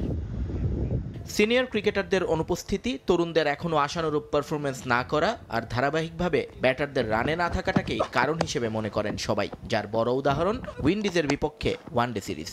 কিন্তু সৌম্য সরকারের চিন্তাটা একটু ভিন্ন। ক্যারিবিয়ান দ্বীপপুঞ্জে দল অসহায় আত্মসমর্পণ করলেও এক ম্যাচে 300 এবং আরেকটিতে 300 ছুঁই ইনিংস আশাবাদী করছে তাকে। ব্যাটারদের উইলোতে রান ফিরে আসায় টি-20তে ভিন্ন ফলাফল আশা করছেন এই বাঁহাতি ওপেনার। নর্মালি ওয়ানডে ক্রিকেটে আমরা বরাবর ভালো খেলে আসছিলাম, কিন্তু লাস্ট দু একটা সিরিজ আমাদের ভালো যায়নি। তারপরে তার মধ্যে একটা ভালো জিনিস আছে যে আমরা ব্যাটসম্যানরা অ্যাটলিস্ট 300 রান করছি, এটাও একটা ভালো দিক। আমরা আশা করি যে তাদেরকে আমরা আরামসে বিট করতে পারবো এবং তারা টি-20তে ভালো টিম, ওদের থেকে মনোযোগ দিতে হবে। আমরা আমাদের বেস্টটা দেওয়ার চেষ্টা করলে আমরা ম্যাচ উইন করতে পারবো। উইন্ডিজে সাদা পোশাকে বোলাররা দারুণ করলেও রঙিন পোশাকে বড্ড বর্ণহীন ছিল এই ডিপার্টমেন্ট, যে কারণে বড় রান আসলেও ডিফেন্ড করা যায়নি সেগুলো। কিন্তু বিষয়টিতে মোটেও চিন্তার কিছু দেখছেন না সৌম্য। তাসকিন হাসানের সঙ্গে নতুন ডাক পাওয়া রিপন মণ্ডলের উপর পূর্ণ আস্থা আছে তার। আমাদের বলাররা সবসময় ভালো করে আসতেছিল, এই সিরিজটাতে হয়তো একটু তারা স্ট্রাগল করছে। আমার কাছে মনে হয়, আশা করি তারা এই যে সামনে টি-20তে কামব্যাক করবে। অ্যান্ড তার পাশাপাশি আমরা ব্যাটসম্যানরা যারা রান করছিলাম বা রান করছে সবাই, যেহেতু আমরা ওয়ানডেতে 300 রান করছি, এইখানে যদি তারা সেটা ধারাবাহিক বজায় রাখতে পারে তো বলার আর ব্যাটসম্যান মিলে ভালো টুর্নামেন্ট হবে। সংক্ষিপ্ত ফরম্যাটের এই সিরিজ শুরুর আগে বাংলাদেশের জন্য বড় টোটকা হতে পারে রংপুর রাইডার্সের গ্লোবাল টি-20 জয়। সৌম্যের বিশ্বাস, ভেন্যু ভিন্ন হলেও সে দলের আফিফ রিশাদদের অভিজ্ঞতা কাজে লাগবে সেন্ট ভিনসেন্টেও। গ্লোবাল টি-20 খেলেছি, তো কিছু ম্যাচ খেলারও সুযোগ হয়েছে আমার জন্য, একটা ভালো অপরচুনিটি ছিল, ওখানে একটা ভালো টুর্নামেন্ট গেছে। অ্যান্ড কাল পরশু থেকে আমাদের টি-20 সিরিজ শুরু হচ্ছে। বাংলাদেশ উইন্ডিজ টি-20 সিরিজের প্রথম ম্যাচ 16 ডিসেম্বর ভোর 6টায়। নিয়ন মোহাইমিন, সময় সংবাদ। ওয়ানডে সিরিজে ওয়েস্ট ইন্ডিজের বিপক্ষে হোয়াইট ওয়াশ হয়ে আরও একটা হতাশার বছর শেষ করল বাংলাদেশ। চ্যাম্পিয়ন্স ট্রফির আগে টাইগারদের সাম্প্রতিক পারফরমেন্স কপালে চিন্তার ভাঁজ ফেলেছে বিসিবির। সঙ্গে যোগ হয়েছে বাজে ফিল্ডিং। সাবেক অধিনায়ক ও বিসিবি পরিচালক আকরাম খান কাঠগড়ায় তুলছেন ক্রিকেটারদের নেতিবাচক মানসিকতাকে। পরিস্থিতি উন্নতিতে তাগিদ দিলেন একটা দল হয়ে খেলার। টেস্ট, ওয়ানডে আর টি-20 বলা হয় এই তিন ফরম্যাটের মধ্যে টাইগাররা নাকি সবচাইতে ভালো খেলে ওয়ানডে ফরম্যাটটা। কিন্তু বাস্তবতা হচ্ছে নিজেদের সবশেষ 6টা আন্তর্জাতিক ওয়ানডে সিরিজে বাংলাদেশ জিতেছে মোটে একটা, আর ম্যাচের হিসেবে 20 ম্যাচের মধ্যে সংখ্যাটা মোটে 4। চ্যাম্পিয়ন্স ট্রফির আগে যা বড় অশনি সংকেত। তবে কি ওয়ানডে ফরম্যাটটাই খেলতে ভুলে গেছে বাংলাদেশ? ওয়ানডে খেলতে ভুলি নাই, বাট প্রবলেম যেটা হয়েছে যে অ্যাজ এ টিম যেভাবে খেলার কথা সেভাবে আমরা খেলতে পারছি না। আপনি মনে করেন সবচেয়ে বিগেস্ট প্রবলেম হলো যে আমাদের ব্যাটসম্যানদের ফর্মে নাই, হয়তোবা অনেকে অনেকদিন পর যেটা রান করে, কিন্তু আপনার যে যারা ব্যাটসম্যান আছে ওদেরকে কিন্তু আপনার ধারাবাহিকতা বজায় রাখতে হবে। ভারত বিশ্বকাপ থেকেই অস্বস্তির লু হাওয়া, পরিস্থিতি পাল্টায়নি 24 সালেও, লাভ হয়নি কোচ পরিবর্তন করে, পছন্দের ফরম্যাটেও হেরেই চলেছে বাংলাদেশ। মাঠের ক্রিকেটে টাইগারদের নেতিবাচক মানসিকতা তো আছেই, সঙ্গে যোগ হয়েছে ড্রেসিং রুমের শীতল আবহাওয়া। প্রশ্ন আছে দল নির্বাচন নিয়েও। এইগুলো কিন্তু আমাদেরকে ডেভেলপ করতে হবে। এই মোমেন্টে এসে এইসব মিস্টেক করলে কিন্তু আপনি কোনো ম্যাচই জিততে পারবেন না। সবশেষ কয়েকটি সিরিজে বাজে ফিল্ডিং, ক্যাচ মিস আর হাফ চান্সকে পূর্ণতা দিতে না পারায় আঙুল উঠেছে এই বিভাগের সামর্থ্য নিয়েও। ম্যাচের ডিসিশনটা চেঞ্জ করে দেয় ফিল্ডিং, কিন্তু আপনি যে ওখানে রান আউটটা ভেরি ইম্পর্টেন্ট। আপনি যদি একটা ম্যাচে দিয়ে একটা দুটো রান আউট করে দেন, একটা এক্সট্রাঅর্ডিনারি ক্যাচ ধরে ফেলেন, তাহলে কিন্তু আপনার 2-3টা উইকেট পড়ে যাচ্ছে। সেই জিনিসটা আমরা পাচ্ছি না, যে মোমেন্টে আমাদের যেটা দরকার সেই জিনিসটা হচ্ছে না। পাকিস্তান আর বাংলাদেশের আবহাওয়া কিছুটা সাদৃশ্য থাকায় চ্যাম্পিয়ন্স ট্রফির আগে সেখানে আপাতত হচ্ছে না কোনো ক্যাম্প। তাই তো সবশেষ এই টুর্নামেন্টের সেমিতে খেলা বাংলাদেশ পরিবর্তিত পরিস্থিতিতে এবার কেমন করে সেটাই এখন তর্ক সাপেক্ষ। মাহবুব রিমন, সময় সংবাদ, ঢাকা। চ্যাম্পিয়ন্স ট্রফির আগে ওয়ানডেতে ছন্ন ছাড়া বাংলাদেশ দল। সাকিবের অভাব, মিরাজের কাঁধে ব্যাটিংয়ের বাড়তি দায়িত্ব যার অন্যতম কারণ। পাইপলাইনে স্পিনার গড়ার কাজে অবহেলার জন্য নিকট ভবিষ্যতেও এমন সমস্যার সমাধান দেখছেন না ক্রিকেট বিশ্লেষকরা, যার কারণে পছন্দের ফরম্যাটে পিছিয়ে যাচ্ছে দেশের ক্রিকেট। সিলেট থেকে সাব্বির মিথুনের প্রতিবেদন। টানা 2 ওয়ানডে সিরিজ হারের স্মৃতি নিয়ে চ্যাম্পিয়ন্স ট্রফিতে অংশ নেবে বাংলাদেশ। আফগানিস্তানের কাছে অসহায় আত্মসমর্পণ তো আছেই, এক দশক পর ক্যারিবীয় দ্বীপে ধবলধোলাই আরও বড় ধাক্কা। অন্তত শেষ ম্যাচটা তো জেতার কথাই ছিল। জাঙ্গুকার্টির অমন পার্টনারশিপ না হলে হয়তো হোয়াইট ওয়াশ এড়ানো সম্ভব হতো। শুধু জাঙ্গু কার্টির জুটি না, এই সিরিজের প্রথম ম্যাচ সহ সবশেষ আফগানিস্তান সিরিজ হারের কারণ প্রতিপক্ষের পঞ্চম কিংবা ষষ্ঠ উইকেট জুটি। ইনিংসের মাঝপথে ব্রেক থ্রু এনে দিতে ব্যর্থ মিরাজরা।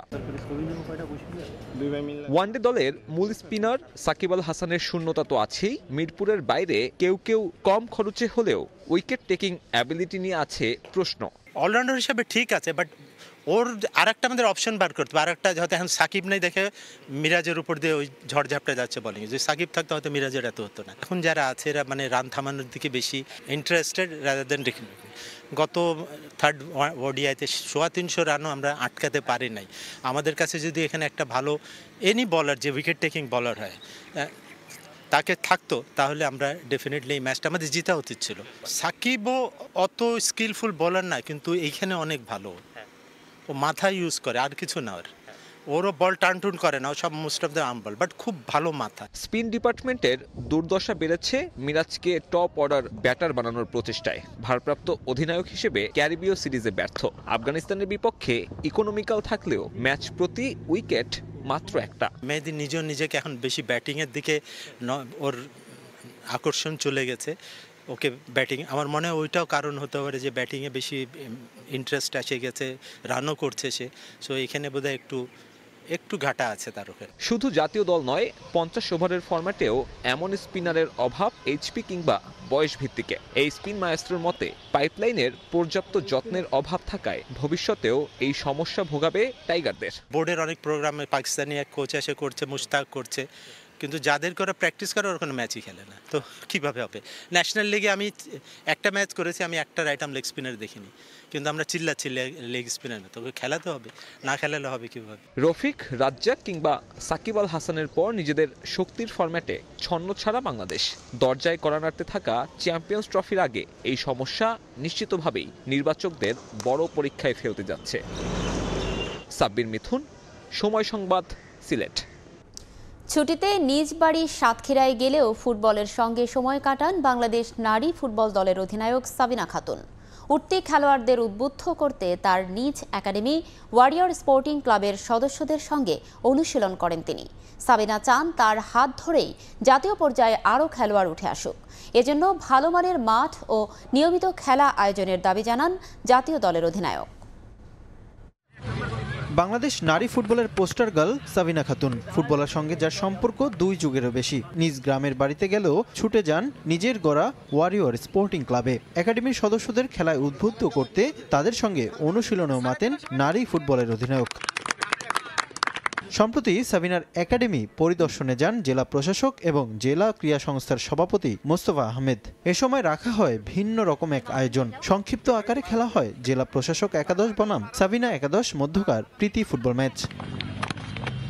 দক্ষিণ এশিয়ার সেরা ফুটবলার সাবিনা খাতুন জাতীয় পর্যায়ে খেলোয়াড় তৈরি করতে এই একাডেমি পরিচালনা করছেন। তার অর্থায়নেই খেলার সামগ্রী সহ নিয়োগ করা হয়েছে কোচ এবং সহকারী কোচ। সাবিনার প্রচেষ্টায় সম্প্রতি অনূর্ধ্ব-16 এর জাতীয় পর্যায়ে তার একাডেমির হৃদয় সেরা খেলোয়াড় নির্বাচিত হয়েছেন। এমন সুযোগ পেয়ে নিজের প্রতিভা বিকাশ করার সুযোগ পাচ্ছেন ফুটবলাররা। সাবিনাপুর এই ওয়ারিয়র্স স্পোর্টস একাডেমি প্র্যাকটিস করার কারণে আজ আমি সারা বাংলাদেশের 16 BCL সেরা প্লেয়ার হতে পেরেছি। ওয়ারিয়র স্পোর্টস একাডেমি এটা হচ্ছে সাবিনা আপুর নিজের হাতে গড়া একটা একাডেমি এবং সাবিনা আপু সেই হচ্ছে 5-6 বছর ধরে উনি এই একাডেমির পিছনে শ্রম, মেধা এবং অক্লান্ত পরিশ্রম করে যাচ্ছে। সাবিনা চান একাডেমি থেকে উঠে আসুক জাতীয় পর্যায়ের খেলোয়াড়, তবে এর জন্য নিশ্চিত করতে হবে ভালো মানের মাঠ এবং ধারাবাহিক টুর্নামেন্ট। গ্রাসরুট লেভেল থেকে কাজ করতে হবে, ডিএফএ ডিএসএ কে কাজ করতে হবে, বিশেষ করে ছেলেদের ফুটবল নিয়েও কাজ করতে হবে।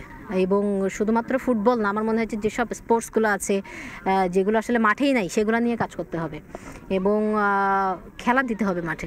আন্তর্জাতিক মানের খেলোয়াড় তৈরি করতে মানসম্মত মাঠ নিশ্চিত করার আশ্বাস দিয়েছেন জেলা প্রশাসক। আমার পক্ষ থেকে এই মাঠকে সংস্কার করা, সুন্দর করে খেলার উপযোগী করা, এটা আমি করে দেব এবং খেলোয়াড়দের মানে যে কোনো বিষয়ে, বিশেষ করে সাতক্ষীরার ক্রীড়াঙ্গনে যেন আমি একটা অবদান রাখতে পারি। ক্রীড়াঙ্গনকে কী করে আমরা এগিয়ে নিতে পারি, তার জন্য আমরা যত ধরনের চেষ্টা প্রচেষ্টা সেটা আমরা করব। তবে ক্লাব করেই থেমে নেই সাবিনা খাতুন। তার স্বপ্ন খেলোয়াড়দের সুযোগ সুবিধা নিশ্চিত করতে একটি ক্রীড়া কমপ্লেক্স নির্মাণের। সময় সংবাদ, সাতক্ষীরা। অবশেষে হাইব্রিড মডেলেই আয়োজিত হতে যাচ্ছে আইসিসি চ্যাম্পিয়ন্স ট্রফি। সিদ্ধান্ত অনুযায়ী ভারতের ম্যাচগুলো অনুষ্ঠিত হবে সংযুক্ত আরব আমিরাতের দুবাইয়ে। একই ভেন্যুতে হবে একটি সেমিফাইনাল এবং ফাইনাল ম্যাচ, আর পাকিস্তানে হবে বাকি 10 ম্যাচ। শেষ হলো চ্যাম্পিয়ন্স ট্রফি নিয়ে চলা সব নাটক। ভারত পাকিস্তানে গিয়ে খেলতে নারাজ, আর পাকিস্তানও আয়োজক সত্ত্ব হারাতে অনড় অবস্থানে। এমন জটিল পরিস্থিতিতে বেশ কয়েকবার মিটিংয়ের পরও মেলেনি কোনো সুরাহা, বরং পাল্টাপাল্টি বক্তব্যে দু দেশই কঠোর হুঁশিয়ারি দিয়ে রাখে। এবার অবসান হলো সব ধরনের জটিলতার। চ্যাম্পিয়ন্স ট্রফি মাঠে গড়াতে যাচ্ছে হাইব্রিড মডেলে, এমন খবর প্রকাশ করেছে দুদেশের বেশ কিছু গণমাধ্যম। সেক্ষেত্রে ভারতের ম্যাচগুলো আয়োজন করা হবে দুবাইয়ে। বিসিসিআই ও পিসিবি সমঝোতায় ভারতের শর্ত পূরণের পাশাপাশি পাকিস্তানের দাবিও মেনে নিয়েছে আইসিসি বলে খবর প্রকাশ করেছে গণমাধ্যম। ভারতে গিয়ে কোনো ম্যাচ না খেলার শর্তে আগামী 2026 টি20 বিশ্বকাপ খেলতে ভারতে যাবে না পাকিস্তান ক্রিকেট দল। লিগ পর্যায়ে নিজেদের ম্যাচগুলো মেন ইন গ্রিন খেলবে শ্রীলঙ্কার কলম্বোতে। আগামী 2027 পর্যন্ত পাকিস্তানের ভারতে গিয়ে খেলতে না চাওয়ার দাবি মেনে নিয়েছে ক্রিকেটের সর্বোচ্চ নিয়ন্ত্রক সংস্থা। হাইব্রিড মডেলে দুবাইয়ে ভারতের গ্রুপ পর্বের 3টি ম্যাচ, এক সেমিফাইনাল ও ফাইনাল আয়োজনের কথা রয়েছে, আর বাকি ম্যাচ অর্থাৎ 10টি ম্যাচ মাঠে গড়াবে পাকিস্তানের মাটিতে। তবে ভারত যদি সেমিফাইনাল বা ফাইনালে না ওঠে, সেক্ষেত্রে পাকিস্তানে এই ম্যাচগুলো আয়োজন করা হবে বলেও সিদ্ধান্ত হয়েছে বলে খবর। চ্যাম্পিয়ন্স ট্রফি নিয়ে হাইব্রিড মডেলের পথে হাঁটলেও আগামী বছরের নারী বিশ্বকাপে ভারতে যেতে কোনো সমস্যা নেই পাকিস্তানের। আইসিসিকে বিষয়টি নিয়ে আশ্বস্ত করেছে পিসিবি। এদিকে সফলভাবে চ্যাম্পিয়ন্স ট্রফি আয়োজন করতে পারলে পাকিস্তানকে 2027 পর একটি নারী আইসিসি ইভেন্ট আয়োজনের সুযোগ দেয়া হবে বলেও নিশ্চিত করেছে ক্রিকেটের নিয়ন্ত্রক সংস্থা। তাজিন খন্দকার, সময় সংবাদ। বিপিএল ফুটবলে অপ্রতিরোধ্য মোহামেডান আবাহনীকে হারিয়ে মৌসুমের প্রথম ঢাকা ডার্বিতে জয় তুলে নিয়েছে সাদা কালোরা। চিরপ্রতিদ্বন্দ্বী ঢাকা আবাহনীকে 1-0 গোলে হারিয়েছে আলফাজ আহমেদের দল। জিতলেই পয়েন্ট টেবিলের শীর্ষস্থান দখলে নেবে বিজয়ীরা। এমন সমীকরণ নিয়েই কুমিল্লার শহীদ ধীরেন্দ্রনাথ দত্ত স্টেডিয়ামে নামে দুই চিরপ্রতিদ্বন্দ্বী ঢাকা আবাহনী এবং মোহামেডান। ম্যাচের উন্মাদনা আরও বাড়িয়ে তোলেন সমর্থকরা। ম্যাচের শুরু থেকেই ছড়ি ঘুরায় সাদা কালোরা। তাদের আক্রমণের সামনে কোণঠাসা হয়ে পড়ে আবাহনী। 12 মিনিটে এগিয়ে যাওয়ার সুযোগ পায় মোহামেডান, তবে তা কাজে লাগাতে পারেনি তারা। এরপর আবারও এগিয়ে যাওয়ার সম্ভাবনা তৈরি করে দলটা, তবে সুলেমানের দেয়া পাস থেকে বল জালে জড়াতে পারেনি ইমানুয়েল সান্ডে। বিপরীতে পাল্টা আক্রমণেও যায় আবাহনী, তবে তাতে সফল হয়নি ধানমন্ডি পাড়ার দলটি। দ্বিতীয়ার্ধের শেষ দিকে গোলের খুব কাছে গিয়েও ব্যর্থ হয় আলফাজ আহমেদের দল। বাধা হয়ে দাঁড়ায় প্রতিপক্ষের গোলরক্ষক। তবে প্রথমার্ধের যোগ করার সময় আর ভুল করেননি সাদা কালোরা। সুলেমান দিয়াবাতের হেডে লিড নেয় মোহামেডান। গোল করে ক্রিস্টিয়ানো রোনালদোর উদযাপনে সমর্থকদের উল্লাসে মাতান দিয়াবাতে। 1-0 গোলে এগিয়ে থেকে বিরতিতে যায় তারা। বিরতির পর কিছুটা প্রতিরোধ গড়ার চেষ্টা চালায় আবাহনী। সমতায় ফিরতে গোলের জন্য মরিয়া হয়ে ওঠে তাদের আক্রমণ ভাগ, তবে প্রতিপক্ষ রক্ষণ ভাঙতে তা যথেষ্ট ছিল না। অন্যদিকে থেমে থাকেনি মোহামেডানের আক্রমণও। গোলের খুব কাছে গেলেও দুর্বল শটের কারণে ব্যবধান দ্বিগুণ করা হয়নি সাদা কালোদের। ম্যাচের দ্বিতীয় গোলের সুযোগ পান দিয়াবাতে, তবে তার শট পোস্টে লাগায় জোড়া গোল পূর্ণ হয়নি তার। শেষ পর্যন্ত আর কোনো দল জাল খুঁজে না পাওয়ায় 1-0 গোলে জয় নিশ্চিত করে মোহামেডান। আর এর সঙ্গে বিপিএল-এ টানা 3 জয় পেল আলফাজের দল। 9 পয়েন্ট নিয়ে টেবিলের শীর্ষস্থান দখলে নিল মতিঝিলের দলটি। অন্যদিকে মোহামেডানের কাছে হেরে তালিকার 5-এ নেমে গেছে আবাহনী। রিফাতুল ইসলাম মিরন, সময় সংবাদ। এ পর্যায়ে শীর্ষ সংবাদগুলো জানিয়ে দিচ্ছি আরও একবার। আদানির বিদ্যুতের দাম পুনর্নির্ধারণে আলোচনার খবর নাকচ করল পিডিবি। চেয়ারম্যান বলছেন প্রস্তুতি চলছে সমঝোতার। অভিযুক্ত কর্মকর্তারা এখনো বহাল তবিয়তে, দাবি ক্যাবে। 4 দিনের সফরে ঢাকায় পূর্ব তিমুরের প্রেসিডেন্ট হোসে রামোস হোর্তা। বিমানবন্দরে লাল গালিচা সংবর্ধনায় অভ্যর্থনা জানালেন প্রধান উপদেষ্টা। দুপুরে আনুষ্ঠানিক বৈঠক। এই ছিল ভোরের সময়। সঙ্গে থাকুন সময়ের।